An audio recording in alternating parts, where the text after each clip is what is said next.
सुनो इन्वेस्टमेंट पंडितों। मतलब SIP। SIP? ये कौन से पंडित हैं?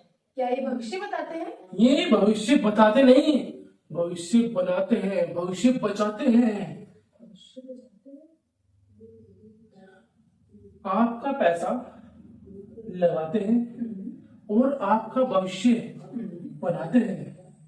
बनाते हैं? आपका कम पैसा लगाते हैं, आपको भविष्य में ज्यादा पैसा दिलाते हैं। जी नहीं, अब मुझे इन पर भरोसा नहीं है। पहले भी वो EMI वाले आए थे, फोन पे भी आते हैं और घर पे भी आते हैं। वो ही 3 अक्षर नारे ना बाबा, अब तो मुझे डर लगता है। ये 3 अक्षर 30 साल की जिंदगी बनाते हैं। नहीं बाबा, वो लोग भी ऐसे ही कह के गए थे और आज तक अरब क्रीम भी नहीं है मुंह पे लगाने के लिए। अरे मैडम समझिए, हम आपको SIP के बारे में ऐसी ऐसी बातें बताएंगे जो आपको कोई फाइनेंस या कोई बैंक वाला भी नहीं बताता। आपका पैसा बनेगा ही बनेगा, गिरेगा नहीं। और EMI तो बेकार है, वो पैसा उड़ाती है आपकी सैलरी का। ये पैसा बनाएगा आपकी सैलरी का। वो कैसे? क्या कम पैसे में ज्यादा पैसा देगा? बहुत ज्यादा पैसा देगा। बहुत ज्यादा पैसा देगा, देखना तो पड़ेगा। इतना नहीं, इतना नहीं, इतना नहीं, कितना? इतना पैसा देगा। कितना पैसा देगा? और लगाना कितना है? कितना? इतना भी नहीं, इतना भी नहीं, इतना भी नहीं, इतना भी नहीं, इतना इतना? इतना लगाना और इतना पाना। हाय, EMI थोड़ी है इतना लगाना और इतना पाना। ये तो इतना लगाना इतना पाना है। EMI में क्या होता है? ज्यादा लगाना थोड़ा पाना। SIP में क्या होता है? थोड़ा लगाना ज्यादा पाना। क्या तुम मुझे थोड़ा विस्तार से समझा सकते हो? क्या आपको भी समझना है? मुझे तो समझना है। मैं विस्तार से स्टेप बाय स्टेप बताऊंगा। अगर आप 18 साल से ऊपर हो चुके हैं तो कब की हो चुकी हूँ? तो फिर आपने पूछा क्यों नहीं? हम आपको जरूर बताएंगे। हम पूछ तो रही हूँ, आप भी पूछना चाहते हो ना, तो बने रहिएगा बड़ी बातचीत पर। SIP होती क्या है? सुनो इन्वेस्टमेंट पंडितों की, सही कहा ना? नहीं, अरे सुनो, मैं यही तो बोले थे आप। Systematic investment plan. आप तो फिर से उलझा रहे हैं। मतलब आपका पैसा लगता रहेगा और आपका पैसा बढ़ता रहेगा। ये तो बहुत बड़ी बात है। फिर मुझे बड़े तरीके से समझाइए, खुलकर। खुलकर बताऊंगा, लास्ट तक बने रहिएगा साथ में। मैं तो बनी हुई साथ में, आप बताओ, आप भी बने हुए? ये तो नहीं बनने देंगे क्योंकि इनको पैसा लगाना थोड़ी है, बचाना भी नहीं है। इनको तो उड़ाना है, हवाबाजी खानी है, क्योंकि EMI के चक्कर में फंस चुके हैं। नहीं नहीं, ऐसी बात नहीं है, वो समझ गए। मिडिल क्लास आदमी EMI के चक्कर में फंस गया। अरे उन्होंने EMI वाली वीडियो देख ली है भाई। तो जब तो EMI के चक्कर में फंस गए, इनको SIP नहीं पता चल रही इनको। अगर मैं विस्तार से बताऊंगा तो समझ जाएंगे। वैसे ये सुनने के तो है नहीं, मुझे पता है। बड़ी बात है, ध्यान दे लो, शायद भविष्य भी बड़ा हो जाए। बड़ा नहीं, बहुत बड़ा। बहुत बड़ा। छोटा बड़ा। तो चलिए शुरू करते हैं हम अपनी बड़ी बातचीत के साथ में आज की SIP यानी कि सिस्टमेटिक इन्वेस्टमेंट प्लान। तो सर आप बताइए विस्तार से, आखिरकार ये काम कैसे करता है? जो SIP है, आपका पैसा थोड़ा थोड़ा लगेगा और एक समय पर आपको मोटा पैसा मिलेगा आपके फ्यूचर में। तो सर थोड़ा थोड़ा मतलब कितनी एक उसकी मैक्सिमम या मिनिमम हम कितना दे सकते हैं? आप 100 रुपये, 500, 1000, 2000, 3000, 5000, 10000, 15, 20, 25, 50, 100, 1 लाख अपनी सैलरी का 20%। 20% जो नियम अनुसार है, जो आपके फाइनेंस को भी फर्क नहीं पड़ता, जो आपके खर्चे हैं उनको मिलाकर भी सब कुछ उठाकर अपनी आपकी सैलरी का 20%। 20 नहीं तो 15 तो है ही है। अगर 20 नहीं कर पा रहे, अगर आपने कोई EMI या कुछ लोन वगैरह ले रखा है, उसके पैसे देने हैं, तो उसे छोड़कर तो 15%। अगर आप अपनी सैलरी का 20% 20 साल के लिए पैसे SIP में लगाएंगे आप करोड़पति बन सकते हैं, करोड़पति जो आप कैसे? एफडी में भी नहीं बन सकते, फिक्स डिपॉजिट। Fix deposit.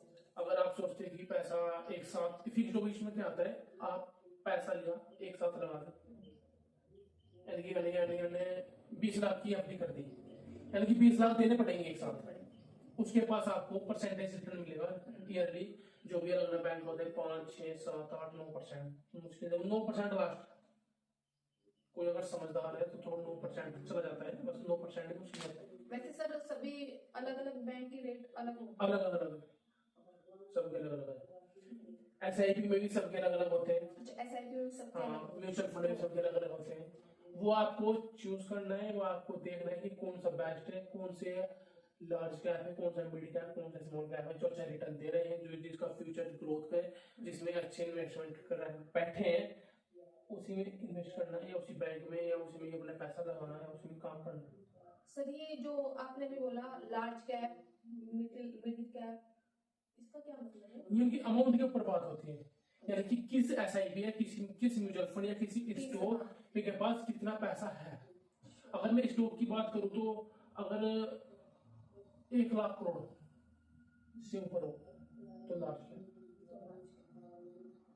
तो सर ये क्या एसआईपी स्टॉक एसआईपी हो जाती है। आप कोई भी स्टॉक चूज कर लो, अपने 5 स्टॉक जो मोनोपोली स्टॉक होते हैं, या कोई जिनकी मार्केट वैल्यू पूरे भारत में 70 to 80%, जैसे कोल इंडिया वगैरह होगी, इनकी मार्केट वैल्यू 80 to 90% है, यानी कि कोल इंडिया में जो कंपनी है, जो काम कोल इंडिया कर रही है, पूरे भारत में 80% कंपनी वो कर रही है, बाकी वो 20% और अलग कंपनी करती है। ऐसी कंपनी में आप लगा सकते हैं। लेकिन जो एसआईपी है, जिसमें रिस्क भी नहीं, मिडिल क्लास व्यक्ति के लिए एसआईपी दिस द और इतना टाइम भी नहीं कि हाँ। कोर्स अगर या इतना मिडिल क्लास व्यक्ति के लिए, मिडिल क्लास आदमी के लिए एसआईपी दिस बेस्ट। नो झंझट, नो कुछ, नो टेंशन, नो रिस्क तो होगा। रिस्क तो देखो हर चीज में होता है, लेकिन और जगह इन्वेस्ट करने से कम रिस्क है एसआईपी में। अगर आप एसआईपी का एक नहीं होता है 15 15 15, सर क्या लिया है? 15,000 रुपये, 15% रिटर्न 15 साल के लिए, तो आप करोड़पति। सर अगर किसी के पास 15 नहीं है तो अब जादू समझिए ना, 15,000 रुपये, 15% 15 साल के लिए, तो करोड़पति। 1 करोड़ रुपए बने पूरे, 1,75,00,000। अगर हम उसको 30 साल कर दें तो बताइए कितना पैसा बनेगा? थोड़ा थोड़ा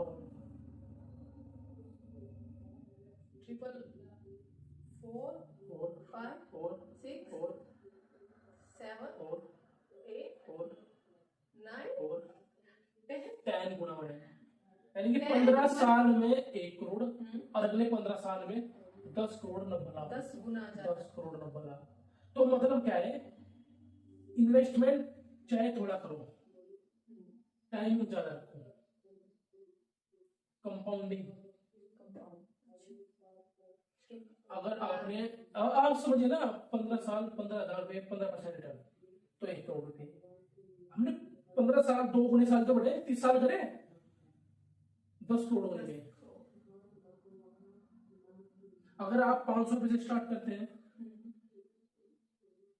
तो 40 साल 1 करोड़, 40 साल का मतलब आपको 18 साल से, जब आपकी उम्र हो जाए 18 साल एज, 500 रुपये घर वालों से ले लो, 500 रुपये पूरे महीने में बच जाते हैं, कैसे करके बर्गर पिज्जा ना खा के 500 रुपये, आप 500 रुपये बचा सकते हैं, अपनी सेहत भी और पैसे भी दोनों। ठीक है, 1 करोड़ रुपये बनेंगे। 1,000 रुपये लगाओगे तो थोड़ा और, 2,000 थोड़ा और, 5 थोड़ा।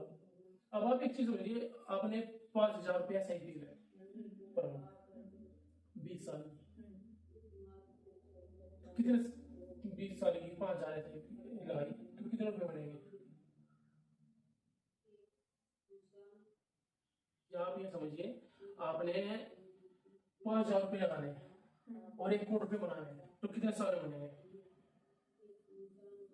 5,000 रुपये 1 करोड़,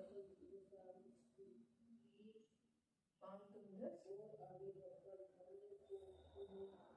समझिए, जितना टाइम आप कंपाउंडिंग एसआईपी में दोगे इतना ज्यादा पैसा बनेगा। आप ये नहीं है कि अगर आपको 1 करोड़ भी बना लेना 20 साल में, तो आपको 10,000 रुपए करनी पड़ेगी, 20,000 रुपए एसआईपी, 1,000 रुपए एसआईपी, 10,000 रुपए एसआईपी करनी पड़ेगी अगर हमें 10 साल के लिए। हाँ, अगर आपको मतलब कि आपको जितना ज्यादा टाइम दोगे एसआईपी में उतना ज्यादा अमाउंट बनेगा कम पैसों में, और इन्वेस्टमेंट कम रहेगी, मिलेगा ज्यादा।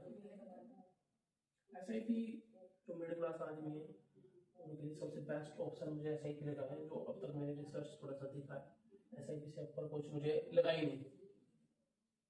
तो सर इसे ये म्यूचुअल फंड फिर क्या है? म्यूचुअल फंड क्या होता है? एक बताया ना मैंने आपको, पैसा एक साथ लगा दिया, अच्छा, हम धीरे धीरे जैसे कि हम महीने अब हाँ एक साथ दे दिया। एक साथ हाँ, म्यूचुअल फंड जो अब देखो, अगर हमने एफडी में पैसा लगाया 10 साल में, तो एफडी देगी हमको 7%, एसआईपी देगा 15%। दो फर्क है चीज। अब ये भी चीज समझिए कि एसआईपी में और जो म्यूचुअल फंड है, एसआईपी में हम एक तरह से पैसा लगाने की आदत लगाते हैं, पैसा एकत्रित करने की, यानी कि हर महीने पैसा जाता है, पैसा इकट्ठा होता है। अगर पैसा अपने घर में इकट्ठा भी कर लिया, कुछ इमरजेंसी आ गई, एकदम से जाता है, या इमरजेंसी भी ना है, थोड़ा दिखता है, हवा दिखानी है, घर पे रखा है, लगा लो, तो वह चीज होती है। और जो ये म्यूचुअल फंड है, म्यूचुअल फंड में पैसा लगा दिया 7-8% पर साल हो गया। एसआईपी में आप धीरे धीरे लगाते हैं, धीरे धीरे बढ़ता है, धीरे धीरे लगाते हैं, कंपाउंडिंग होती है, जिससे आपको पता नहीं चलता कि जिससे आपको पता नहीं चलता आपके कब 1 करोड़ बन गए, आराम से रहते हैं। और सबसे बढ़िया कि अपने डीमेट अकाउंट भी अटैच करवा कर रखें। सैलरी आएगा, सैलरी 2 तारीख को आई, 25 तारीख को ऑटोमेटिकली कट जाएगा। आपको ऐसे नहीं है मैं कितनों की अब भूल गया मैं, हाँ ये मैं तो अब मैं भूल गया, अब यार मेरे तो पेनल्टी लग जाएगी, मेरे पे ब्याज ज्यादा लग जाएगा, कोई मतलब नहीं, ऐसे वाला कोई झंझट नहीं है। तो अगर सर हमें एसआईपी कैलकुलेट करनी हो किसी को अपने अपने अमाउंट के अकॉर्डिंग, तो कैसे करें? बताया तो सर ये 20% लगाइए, वो अपना कैलकुलेट होती रहेगी, कैलकुलेटर रहता है। वैसे इसके जो फॉर्मूले भी है अलग अलग तरह से, तो मतलब कैलकुलेटर कहाँ से? गूगल से सर्च? गूगल पे मिल जाएगा, क्या सर्च करें? एसआईपी कैलकुलेटर कर ले, अपना हो जाएगा। एसआईपी आप लोग गूगल पे जाइएगा और एसआईपी कैलकुलेटर वहां पर लिखाएगा कितने अमाउंट करना है, मुझे करना है 2,000 रुपए, कितने साल के लिए करना है, मुझे करना है 20 साल के लिए, कितना परसेंट रिटर्न, मुझे कम से कम 12 से 15% चाहिए। वो बना के जोड़ बताएगा कि आपके इन्वेस्टमेंट कितना होगा और आपको इतने रुपए बाद में मिलेंगे, जो आपको फायदा होगा। इन्वेस्टमेंट थोड़ा आपका पैसे मिलेंगे 40 लाख रुपया, यानी कि आपको 31 लाख का फायदा अपना बताएगा।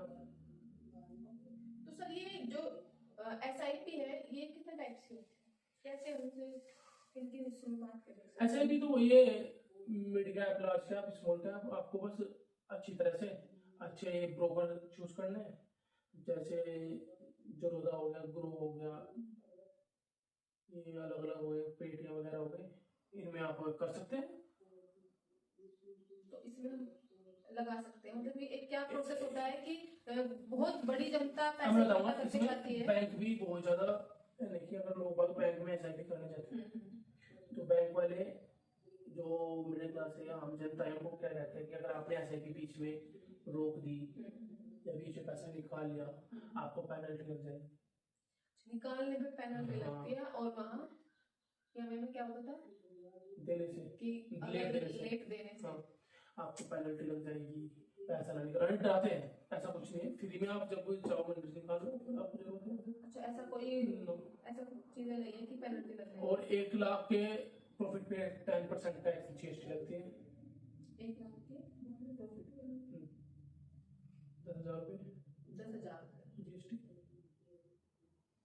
तो सर अगर हम बैंक के अकॉर्डिंग देखें कि आप कि बैंक कैसे इस चीज को समझाता है, या फिर कह सकते हैं कि कौन सा बैंक बेहतर है इस चीज के लिए? बैंक सिर्फ चाहता है कि हमारे पास एसआईपी करने के लिए, बैंक उसके फायदे नुकसान कुछ नहीं बताता, सिर्फ बताता है कि आप इतना पैसा दोगे इतने % पे आपको मिल जाएगा। बस डराता है कि अगर आपने पैसा, डराना भी भाई जायज है क्योंकि लोग ये उसको नहीं समझ पाते। अगर मैंने आपको किसी चीज को लिए नहीं कहा कि आप ये काम ना करें, आपके पास पेनल्टी लग जाएगी। मैंने कहा कि हाँ, अगर आपने इस पे पैर रख दिया तो आपको 20,000 रुपये देने पड़ेंगे, तो आप नहीं रखेंगे। तो ऐसे ही मैं बैंक वाले थोड़ा कर देगी ताकि डर जाए और अपने SIP चालू रखें, ताकि अगर नहीं करेगा तो वो सोचेगा थोड़ी सी अगर परेशानियां वो हो गई, चलो पैसे में अपने निकाल दे, तो वो SIP टूट जाती है, फिर कुछ आता नहीं, फिर दोबारा से स्टार्ट करनी चाहिए। लेकिन मानना ये, अगर जो अभी ये वीडियो देख रहे हैं उनको अगर समझ आ रहा है, समझ चुके होंगे, अभी से स्टार्ट करें SIP जो आपके फ्यूचर में। तो सर ये जो SIP है इसको करने का क्या है, क्योंकि क्या क्या कुछ डॉक्यूमेंट्स सारे डॉक्यूमेंट चाहिए, क्या डॉक्यूमेंट्स चाहिए आधार जैसे कार्ड, पैन कार्ड, पर वही बैंक की कॉपी, बैंक में खाता, अगर आप बैंक में जा रहे हैं, मान लिया आप SBI में तो SBI में खाता होना चाहिए, HDFC में HDFC, बैंक ऑफ बड़ौदा में बैंक ऑफ बड़ौदा में, ICICI में तो ICICI में होना चाहिए। तो मतलब ये बैंक के थ्रू होता है ऑनलाइन मतलब आप होता है तो नहीं ब्रोकर, बड़ौदा में ग्रुप है, फिर वो ट्रेड की फिर जगह उसमें उसमें ऑप्शन आता है कि वो SIP stock SIP, mutual fund SIP। हाँ, वहाँ पर जाकर आपके 500 रुपये से स्टार्ट करो, मिनिमम 500 रुपये तो रखिए। अगर आप 20 साल के हैं, 18-20 साल के, तो 500 रुपये से स्टार्ट करें। तो सर हमें जाते जाते ये जरूर बताइएगा कि SIP और म्यूचुअल फंड में क्या डिफरेंस है, जिससे लोग समझ सके, क्योंकि बहुत से लोग शायद सिंपल बात है, समझ बिल्कुल नहीं पाते। सिंपल बात है। SIP आपको इन्वेस्टमेंट करने का तरीका सिखाती है। अच्छा, SIP एक तरीका है इन्वेस्टमेंट करने का, आप सीखते हैं पैसे इकट्ठा, कंपाउंडिंग करना सीखते हैं, धैर्य रखना सीखते हैं। और म्यूचुअल फंड क्या है? अच्छा, इसीलिए इसका नाम सिस्टमैटिक इन्वेस्टमेंट प्लान। हाँ, यानी कि इसमें आप आराम से पैसा लगाते हैं। और म्यूचुअल फंड में क्या है, आपके पास systematic 20 लाख रुपए रखे हैं, हाँ। 20 लाख रुपए रख दिए बैंक में सीधा एक साथ ये कुछ ऐसे है जैसे कि म्यूचुअल फंड हमारी गुल्लक है घर की, हाँ, और जिसमें हम हर दिन एक रुपया रुपए डालते डाल हैं रहे हैं और वो बन जाती है, वो पूरा बन जाता है। और वो पूरा हाँ। बन जाता है। म्यूचुअल फंड तो गुल्लक होगी, उसमें अपना SIP के थ्रू 10 तो रुपए जो डालना है कि रुपया वो वो SIP है, और जहाँ के हाँ। वो एक साथ हो गया म्यूचुअल फंड। क्योंकि सर मैंने देखा है कि बहुत से लोग समझ नहीं पाते और सिर्फ ये बोलते हैं कि SIP ही म्यूचुअल फंड है या दोनों अलग अलग चीजें हैं। लोग अक्सर बोलते हैं कि ये दोनों अलग अलग चीजें हैं, मैंने काफी से सुना है। अलग भी मान लो या ना मान लो, क्योंकि अगर आपके पास एकत्रित पैसा है तो 10-20 लाख तो वो फंड यानी खट्टी करी खर्ची चीज है, म्यूचुअल फंड है कि आप उसको म्यूचुअल फंड में डालें, किसी भी अच्छे म्यूचुअल फंड, जैसे कि एक्सिस हो गया, नेपटोन हो गया, भाई मोतीलाल गोस्वामी हो गया, ऐसे कोई म्यूचुअल फंड में डाल दो, आपको साल का 8-10% मिलता रहेगा उसमें। और SIP धीरे धीरे से डाली जाती है, 500 रुपये मिल रहा, 500 रुपये मिल रहा, 500 रुपये मिल रहा। और सबसे बड़ी प्लान बताऊँ आपको, आप SIP करें 500 रुपये पर मंथ, हर साल उसको 10% से बढ़ाएं। आप देखिए कितने करी इस साल, अगले साल कितने करोगे, उस अगले साल क्यों, फिर 550 का 10% लगेगा, फिर 550 का 10%। तो ऐसे बढ़ाते जाएंगे और वो हमें वहाँ पे पता फिर वो क्या होगा, समय में कम होता चल जाएगा और पैसे जाते हैं, करोड़पति बनने का चांस ज्यादा हो जाएंगे जल्दी। वो सबसे बेस्ट तरीका है। आपने मैंने स्टार्ट 1000 रुपये से करी, इस साल 1000 रुपये लगा, 10% बढ़ा दो, अगले साल 1100 रुपये, उस अगले साल बढ़ा दो, फिर से साल बढ़ा दो, फिर से साल। तो मुझे लगता है जैसे मुझे समझ में आ गया है, आप लोगों को भी ऐसे समझ में आ गया होगा, क्योंकि SIP एक ऐसी चीज है जो आपको उधार लेना तो कतई भी नहीं सिखाती है, और जो आपको एक म्यूचुअल फंड या SIP ऐसे समझ सकते हो आप लोग कि ये आपको EMI जैसी सुविधाओं से EMI क्या करती है, आपसे हर महीने पैसा लेती है, SIP में आपको देना है और ये आपको रिटर्न में मिलेगा, और ये आपके काम के टाइम पे आपको देगा। हाँ। और आपको इस चीज सबसे बड़ी बात है, ये आपको खोखला नहीं करेगा, ये आपको खोखला ये आपको आराम आराम से भरता जाएगा, हाँ, आराम से। जैसे कोई बीम होता है ना, आराम आराम से भरता है, सीमेंट का कट्टा ही रहा, बजरी ऐसे ऐसे भरता है, फिर एक टाइम पे इतना मजबूत रहता है कि आंधी तूफान बारिश कुछ तो भी गिरता नहीं, तो ये ऐसा है। ये और EMI कैसे काम करता है, दीमक की तरह, आराम से खाता है, खोखला करता है वो, और एक दिन ऐसा आता है कि थोड़ी सी हवाई आग गिर गए, और आप गिर गए। वो काम करता है ये हमें ये एसआईपी आपको सपने दिखाता नहीं है, बल्कि उन सपनों को सच करता है, और इसे आप बड़ी बखूबी समझ चुके होंगे। क्योंकि आप समझिए मिडिल क्लास आदमी अपने रिटायरमेंट के टाइम तक, वैसे मिडिल क्लास आदमी अपना रिटायरमेंट मानता ही नहीं, वो होता भी नहीं है शायद। लेकिन 60 साल एक मिनिमम है। अगर 60 साल तक ऐसा अगर मिडिल क्लास आदमी सोचता है कि मैं ना करूं, तो ऐसा ही उसके लिए बेस्ट है। करते रहिए, बढ़ते रहिए, और अपने सपने अपने उम्र के साथ बनाते रहिए। सपने देखना जरूरी है, उन्हें पूरा करना जरूरी है, लेकिन कैसे पूरा करें, किस प्लानिंग से पूरा करें और किस तरह से पूरा करें, वो आपके हाथ में है। वो आज से ही आप शुरू कर सकते हैं, समझ सकते हैं और सोच सकते हैं, क्योंकि आपके बच्चे बड़े हो रहे हैं, आपको समझना पड़ेगा अभी से। अगर आपको कुछ जानकारी की जरूरत तो आप कमेंट में हमें बता सकते हैं कि आपको ये चीजें चाहिए, या आपको इन चीजों का पता, जो भी आपके मन में जो भी सवाल है एसआईपी को लेके, आप कमेंट कर सकते हैं। तो बने रहिएगा, और सब्सक्राइब, लाइक, कमेंट। तो बने रहिएगा बड़ी बातचीत में। तो लाइक शेयर सब्सक्राइब जरूर कीजिएगा। नमस्कार।